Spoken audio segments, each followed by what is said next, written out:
Baby Wolves, La Dona, Immobile. Hi guys, it's Ali Reza. In this video, we're going to be talking about all the technical difficulties that you may or may not have with this piece, La Dona Immobile. As you can see, it's a very short one. There's only 4 lines, and most of your notes are the same. So it's going to be pretty short. First thing that you have to notice is your time signature and your key signature. So as you remember, the first thing that you have to go over the piece before you start playing it is to look at your time signature and your key signature. In this case, you have one sharp, which stands for G major in major scales, and that sharp is F, which means it stays effective all the way to the end of the piece. So if you have any F sharps, regardless of low ones, high ones, middle ones, wherever they are, regardless of their position, you have to play that F as sharp, since the sharp is in the key signature and then it stays effective till the end of the piece. Your time signature, as you can see, is 3/4, which means 3 beats per measure, and the bottom number is 4, which means quarter notes get the beat. 4 stands for quarter notes. Top number is 3 quarter notes per each measure, 3 beats per each measure.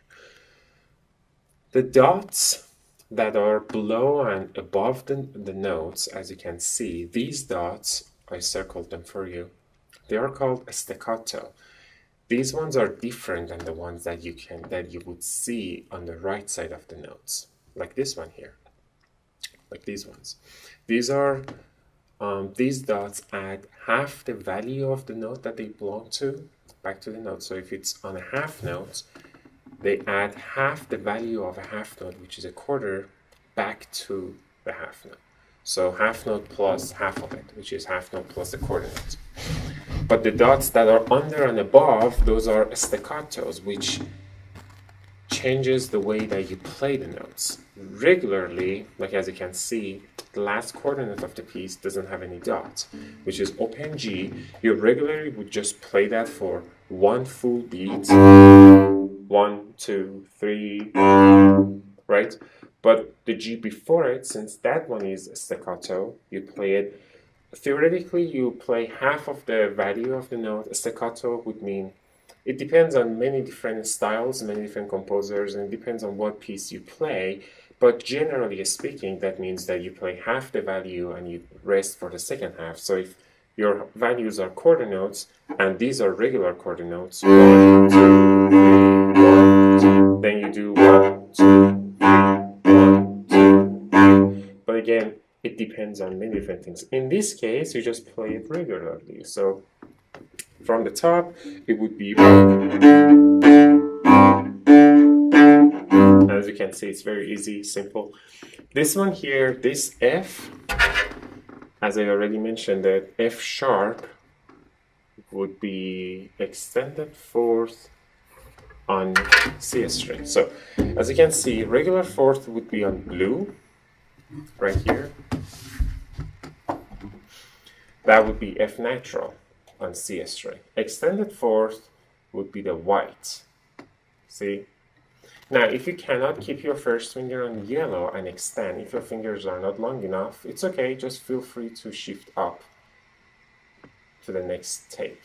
But keep in mind, after you're done playing that F sharp, you have to go one tape down. You have to go to normal position, right? But if you could, just lean for it, right? Lean for the white after blue, and that would be your F sharp.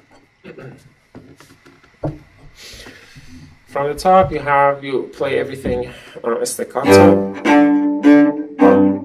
and then G, F sharp, right here, D,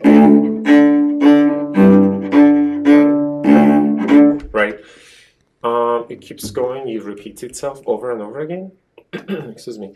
And in many of your pieces, you're going to realize that there are sequences, which means there is a set of measures that repeat themselves. And if you go over and check to see how many of those measures you have, you can find a bunch of sequences that just repeat themselves, which adds up to how easy these pieces are for the most part as far as learning the notes.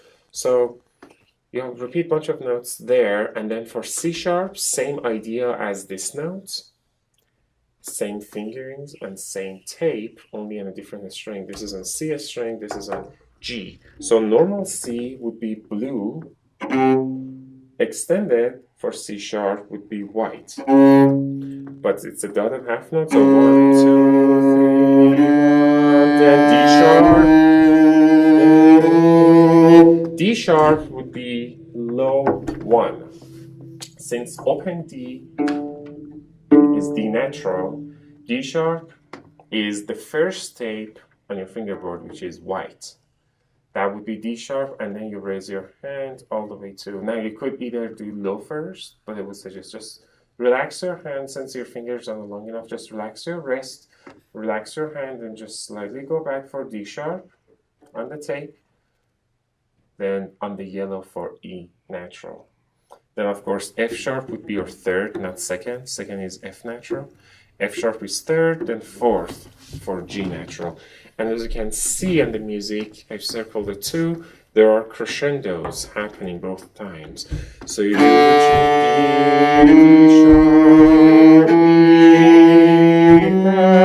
F crescendo to the next note, which is G, and that would be your fourth finger on A. Sorry, D. But this one has fermata on it. As you remember, we talked about this sign, half circle with a dot in the middle.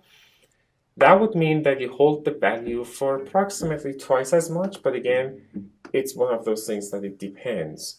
Well, since we're all doing it together, we have to end these notes at the same time. So if you have a conductor, you would follow your conductor. We would end this note together, but approximately 5 to 6 beats. Then you go back to playing staccatos. Don't forget, the last G is not a staccato. And dynamic overall, you start, let's say with, it's not marked, but you start with mezzo forte, and then it fairly stays the same. With your crescendos, you go to forte, and then with the second crescendo, you go to a little bit louder than forte. I don't want to say fortissimo, that would be a little too much, but it's adjustable. We can adjust it all together once we rehearse it. And the last note, again, is long notes. And you don't have to stop the string from ringing. If you just play it and let it go, it would decrescendo on its own. That's all I have to say about this piece, and have fun practicing.